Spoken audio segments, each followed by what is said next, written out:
പോലീസിനെതിരെ അൻസിബ ഹസൻ. നടി ലക്ഷ്മിപ്രിയ യൂട്യൂബ് ചാനലിലൂടെ അപമാനിച്ചെന്ന അൻസിബയുടെ പരാതിയിൽ കേസെടുക്കാനാവില്ലെന്ന പോലീസ് റിപ്പോർട്ടിനെതിരെ അൻസിബ ഹസൻ. പാലാരിവട്ടം പോലീസ് ഇന്ന് കോടതിയിൽ സമർപ്പിച്ച റിപ്പോർട്ടിനെതിരെയാണ് അൻസിബ രംഗത്തെത്തിയിരിക്കുന്നത്.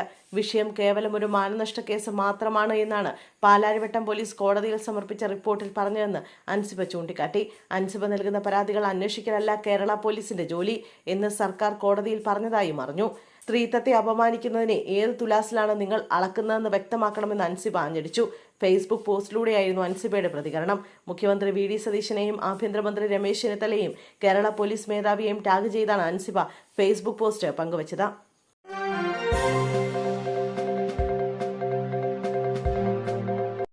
തിരുവനന്തപുരം നെയ്യാറ്റിൻകര ജനറൽ ആശുപത്രിയിൽ കൃത്യസമയത്ത് ചികിത്സ ലഭിക്കാതെ രോഗി മരിച്ചതായി ഗുരുതര ആരോപണം.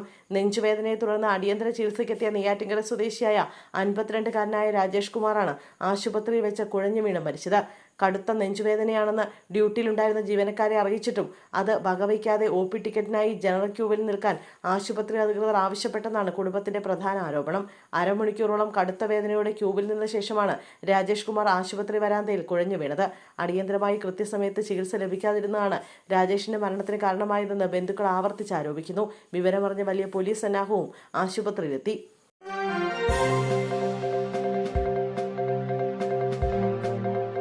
1.5 വയസ്സുകാരന് അനസ്തേഷ്യ നൽകിയതിൽ വീഴ്ച പറ്റിയ സംഭവം. ഡോക്ടർക്കെതിരെ കേസെടുത്ത പോലീസ്. കണ്ണൂരിൽ മുഖത്ത് പരിക്കേറ്റ ചികിത്സയ്ക്കെത്തിയ 1.5 വയസ്സുകാരന് അനസ്തേഷ്യ നൽകിയതിൽ വീഴ്ച സംഭവിച്ചതിൽ കേസെടുത്ത് പോലീസ്.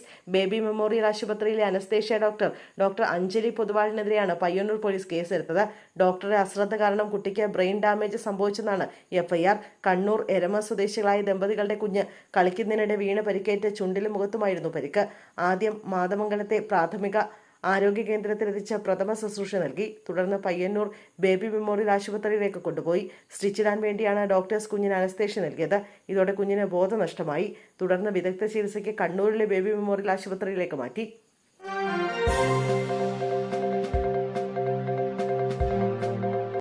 ഷർട്ടിന്റെ ബട്ടൺ ഇട്ടില്ല. +1 വിദ്യാർത്ഥിക്ക് നേരെ സീനിയർ വിദ്യാർത്ഥികളുടെ ക്രൂരമായ റാഗിങ്ങും മർദ്ദനവും. Kasaragod Vellur government higher secondary സ്കൂളിലെ +1 വിദ്യാർത്ഥിക്ക് നേരെ സീനിയർ വിദ്യാർത്ഥികളുടെ ക്രൂരമായ റാഗിങ്ങും മർദ്ദനവും. വ്യാഴാഴ്ച രാവിലെയായിരുന്നു സംഭവം നടന്നത്. ഷർട്ടിന്റെ മുകളിലത്തെ ബട്ടൺ ഇടാത്തതിനെ ചൊല്ലി സീനിയർ വിദ്യാർത്ഥികളുമായി ഉണ്ടായ തർക്കമാണ് ഒടുവിൽ അതിക്രൂരമായ മർദ്ദനത്തിലും സംഘർഷത്തിലും കലാശിച്ചതെന്ന് പരിക്കേറ്റ +1 വിദ്യാർത്ഥി വ്യക്തമാക്കി.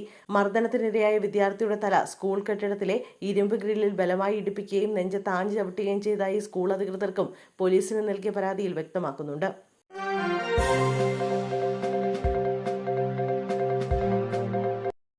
13-കാരിയുടെ വ്യാജ പീഡന പരാതിയിലെ കസ്റ്റഡി മർദ്ദനം.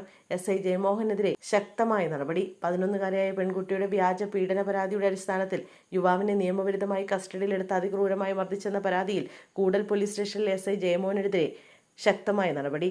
SI ജയമോഹനെ കൂടൽ സ്റ്റേഷനിൽ നിന്നും പത്തനംതിട്ട AR ക്യാമ്പിലേക്കാണ് അടിയന്തരമായി സ്ഥലം മാറ്റിയത്. താൽക്കാലിക ചുമതലയുള്ള കോന്നി CIക്കെതിരെയും ഉടൻ വകുപ്പ് തല നടപടി ഉണ്ടായേക്കുമെന്നാണ് സൂചന. പ്രായപൂർത്തിയാകാത്തവർ ഉൾപ്പെടെയുള്ളവരെ കസ്റ്റഡിയിലെടുത്ത് മർദ്ദിച്ചെന്ന പരാതിയിലാണ് ഇപ്പോൾ പോലീസിനെതിരെ നടപടി ഉണ്ടായിരിക്കുന്നത്.